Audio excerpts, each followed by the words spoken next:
آپ کو پتہ ہے کہ ہر مرد میں ایک انا ہوتی ہے جسے اس وقت ٹھیس پہنچتی ہے جب کوئی عورت اس کی آنکھوں میں آنکھیں ڈال کر جواب دیتی ہے.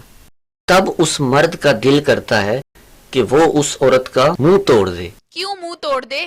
عورت میں انا نہیں ہوتی کیا؟ عورت کا دل نہیں کرتا کہ وہ بھی مرد کو لاجواب کرے؟ یہی تو وجہ ہوتی ہے گھروں کے ٹوٹنے کی.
کیا ہوا بیٹا؟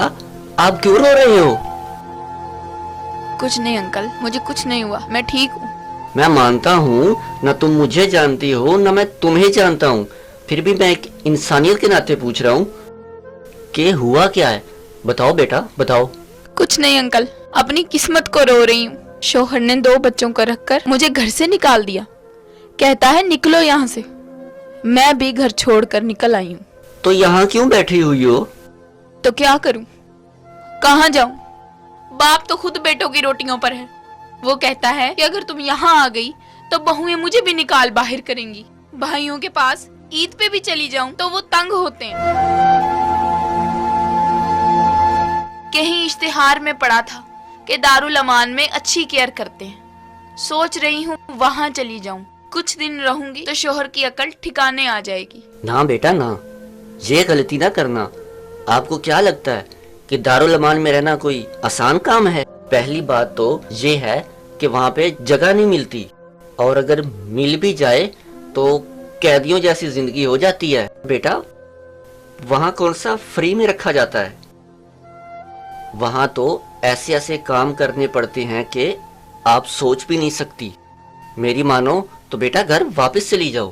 میں ایسے شخص کے ساتھ اب نہیں رہنا چاہتی جسے بولنے کی تمیز تک نہ ہو.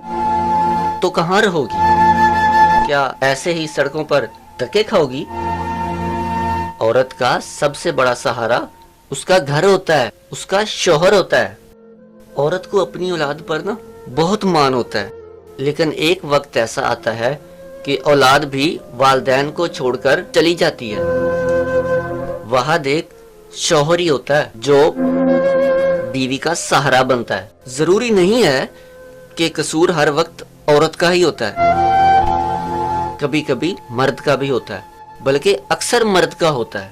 آپ کو پتہ ہے کہ ہر مرد میں ایک انا ہوتی ہے جسے اس وقت ٹھیس پہنچتی ہے جب کوئی عورت اس کی آنکھوں میں آنکھیں ڈال کر جواب دیتی ہے. تب اس مرد کا دل کرتا ہے کہ وہ اس عورت کا منہ توڑ دے. کیوں منہ توڑ دے؟ عورت میں انا نہیں ہوتی کیا؟ عورت کا دل نہیں کرتا کہ وہ بھی مرد کو لاجواب کرے؟ یہی تو وجہ ہوتی ہے گھروں کے ٹوٹنے کی. جب میاں اور بیوی ایک دوسرے کو نیچا دکھانے کی کوشش کرتے ہیں نا تو پھر گھر نہیں بستے. اور جب گھر اجڑتے ہیں نا تو سب سے زیادہ تکلیف ایک عورت کو ہی ہوتی ہے، مرد کو نہیں. یا شاید مرد اس کا اظہار نہیں کرتا، اس لیے بعد میں رونا رونے سے بہتر ہے کہ زبان درازی سے پرہیز کیا جائے۔ مرد اتنا برا نہیں ہے جتنا کہ ہمارے ٹی وی ڈراموں میں دکھایا جاتا ہے۔ مانا کہ اتنا برا نہیں ہے جتنا دکھایا جاتا ہے، لیکن برا تو ہے نا۔ تو کیا عورت اچھی ہے؟ عورت کو ڈراموں میں اچھا بنا کر پیش کیا جاتا ہے۔ ان ڈراموں کی وجہ سے بہت سارے گھر اجڑ گئے ہیں۔ ہمارے شیطانی دماغ رکھنے والے رائٹرز نے اپنی ریٹنگ کے چکر میں ہماری گھریلو اور سیدھی سادی عورتوں کو چالاک اور مکار بنا کے رکھ دیا ہے۔ جی کہہ تو آپ بالکل صحیح رہے۔ تو پلٹ جا بیٹا، تیرے لیے اب بھی واپسی کا دروازہ کھلا ہوا ہے، پھر اس کے بعد ہر دروازہ بند ہو جائے گا۔ تیرا گھر وہی ہے جہاں تو نے 2 بچوں کو جنم دیا، ان کے پاس چلی جا۔ قرآن مجید میں اللہ تعالیٰ فرماتا ہے، سورۃ طلاق کی پہلی آیت ہے کہ عورتوں کو عورتوں کے گھروں سے مت نکالو اور نہ ہی عورتیں اپنے گھروں سے نکلیں، وہ اتنا ہی تمہارا گھر ہے جتنا تمہارے شوہر کا، اور اگر وہ دوبارہ ایسا کرے تو اپنی مسجد کے امام کے پاس جاؤ اور انہیں بتاؤ کہ وہ اللہ تعالیٰ کا حکم اسے سنائے۔ اللہ کے گھر اسی لیے ہیں کہ وہ محلے کو اللہ کے حکم سے آگاہ رکھیں۔ آؤ بیٹا، میں تمہیں تمہارے گھر چھوڑ دوں، آؤ۔